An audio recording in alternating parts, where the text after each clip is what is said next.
السلام عليكم ورحمة الله وبركاته. من قناة القطر العربي يقدم لكم أخبار أسعار صرف العملات في اليمن ليومنا هذا الاثنين الموافق 7/11/2022. صنعاء الدولار الأمريكي بيع 560، سعر الشراء 559.5. الريال السعودي بيع 148.6، سعر الشراء 148.45. استقر الدولار والريال السعودي أمام الريال اليمني في محافظة صنعاء.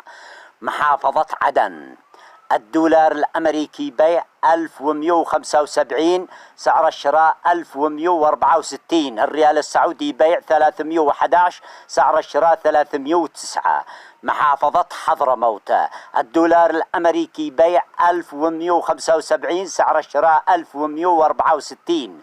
الريال السعودي بيع 311، سعر الشراء 309.